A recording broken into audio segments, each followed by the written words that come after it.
How's it going, everyone? My name is Dieugirl, and welcome to Book 3, A Sirius Memory. Now, before I get into this, I want to say there is a major, for those of you who have figured it out or have already read the fan fiction, there is a major spoiler in the title. For everyone else, you'll see when we get there. In whatever part we eventually get to the major reveal in. Now, it's not quite as big as reveal as Besh's secret, but it is a big reveal, so hopefully I don't know how many parts this is going to be. I believe it is, let me see, check real quick in the fanfiction. Okay, the fanfiction itself is only 2 parts, but of course I'm going to break it up into subparts, so we'll have 4.1, 1.1, 1.2, 1.3, 1.4, and maybe if I go over 1.5. I don't know, but we'll have to see.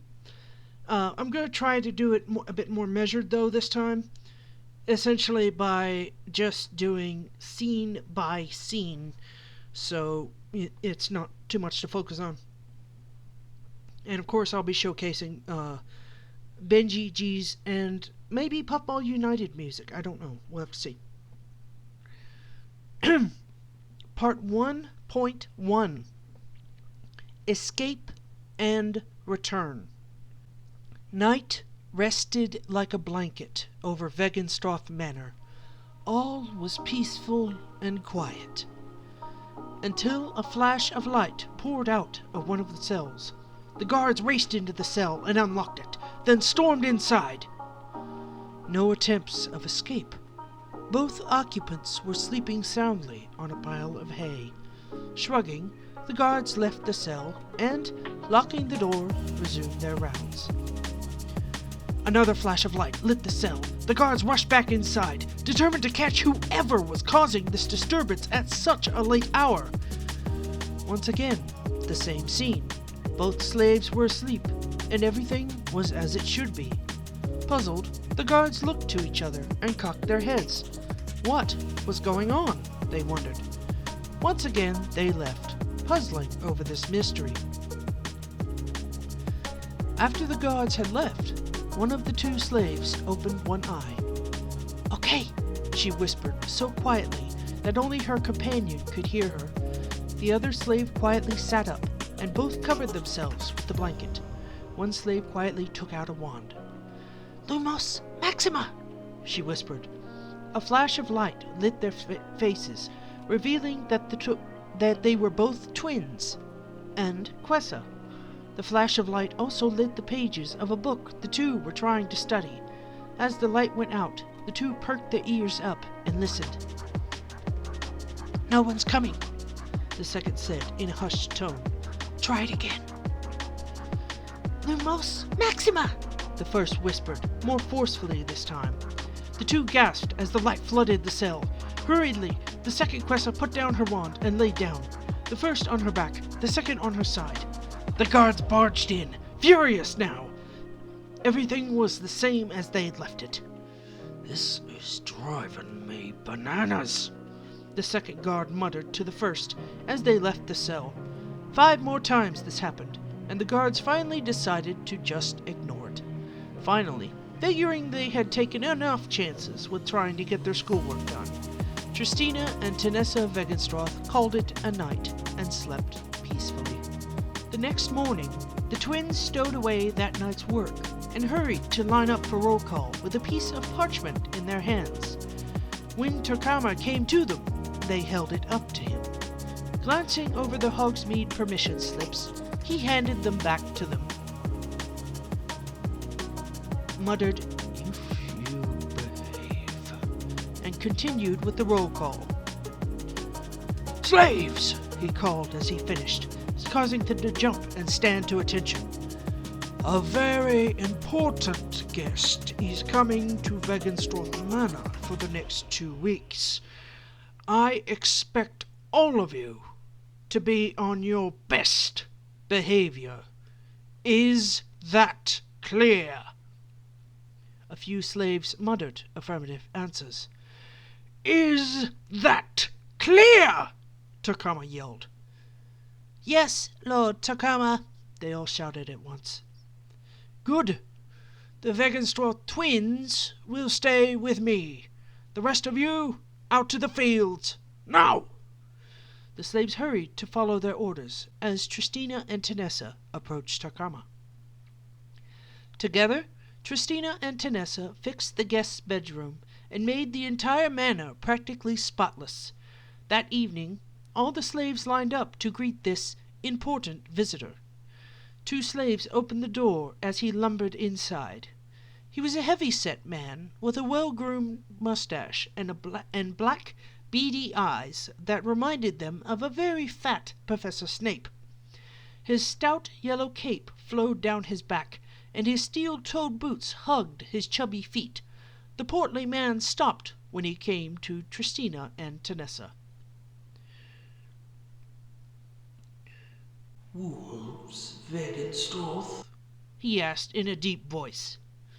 Quessa, Dr. Robotnik, said Takama, smiling as if they were some prized show dogs. I usually roboticize the beasts, the man said, lifting Tristina's chin to examine her. I find memorization works just as well, Doctor, said Takama. If he was insulted, he didn't show it. Takama then motioned a hand in front of him. Shall we? He asked, motioning into the briefing room. Of course, said Dr. Robotnik. Once Robotnik was in the room, Takama motioned for Tristina and Tanessa to follow, while dismissing the other slaves. Remember, runts, he growled in their ears. On your best behavior, or no form. Tristina and Tanessa glanced to each other, then allowed themselves to be locked inside the room with Takama and Dr. Robotnik. For the most part, the dinner started off well. Tristina and Tanessa quietly began to serve the main course, while keeping a firm grip on their tongues so as to keep their end of the bargain. So the Quessa are yours, Vegenstraw? Robotnik asked. Takama nodded, but said nothing. I never had kids myself. Too busy with outside pests. Yes, I know what you mean, said Takama, but I fixed that problem. Takama continued, smiling at Tristina. Tristina looked politely confused, but continued with her work. She doesn't remember. What Tristina didn't remember, she didn't find out. She cried out as a sudden pain filled her head, like a fist squeezing her brain. My word! Ivo yelled, getting up. Takama, shouldn't we do something? He shouted. Takama said something in reply. The pain was too great for Tristina to make out the words, and Ivo sat back down. Tanessa bent over to help her sister, but Tristina could not be helped. The pain remained, then slowly began to pass. All right, Tristina? Takama asked, with mock sympathy. Tristina panted, nodding. She got back up and continued her duties. So any time I mention... Yes, very effective, I might add. It keeps the slaves from rebelling, said Takama said, smirking as his daughter rubbed her head. So, said Ivo, as Tanessa poured him another glass of wine. Tell me, how is the little lady these days? Asked Ivo, taking a sip of wine as Tanessa served him some bread to go with his steak. Deceased, I'm afraid, said Takama, with no remorse whatsoever. Think about the form. Think about the form. Think about the form, Tristina thought. Really? Asked Ivo. May I ask how? Well, said Takama simply. Suddenly, Takama's wine glass exploded in his hand. Are you alright? Asked Ivo. Fine, said Takama, who saw that Tristina was glaring at him. Alright, said Ivo, settling down. Now, as I was saying, she fell. Luckily, I spared Tristina, Takama growled warningly. No, you didn't, Tristina cried, throwing the rag down. Mom died after you tortured her to death. Why, you insolent little, Takama began, but stopped. Red boils had begun to swell up on his skin.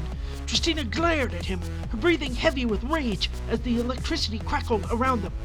Takama! Shouted Ivo, as more angry red boils began to spring up on his skin. As Ivo and several servants ran to Takama's aid, Tristina and Tanessa ran to their cell to get their trunk. The guards were too busy with Takama to try and stop Tristina and Tanessa from leaving. An alert was sent out about their escape, but no one seemed to pay it any mind. 2 guards even opened the door for them as they ran past. Tanessa was startled by this behavior, but Tristina was too angry to care. She didn't care who the visitor was. No one insulted the memory of her mother like that. Sis, are you all right? Tiffany turned to see Tina looking at her worriedly, then looked down to see that her hands had been sparking the entire time. She took a few deep, calming breaths, and the bright white and silver stars slowly faded. Yeah, she said, feeling her body as her body relaxed. Tiffany looked around at the treetops, but none of them looked familiar. Where are we? Tina asked, inching closer to her sister. It's dark. I don't like the dark, Tina whimpered, trembling. Tiffany put her arms around her sister and hugged her. Nothing's going to happen while I'm here, she said soothingly. The two broke apart and looked up as a deep growl sounded from in front of them. Tina let out a frightened cry and hid behind her sister, trembling again. Besh? Is that you? Tiffany asked. The creature let out a roar and leapt towards them. Tiffany pulled her sister out of the way and formed 2 balls of Kai in her hands. This Neko was slightly taller than Besh, but he had his eyes and muzzle. Also, this Neko had no scar running along his jawline. Excuse me, said Tiffany, dropping the Kai to show she was friendly. I'm looking for a young Neko by the name of Besh. He looks a lot like you, only shorter. Are you his father?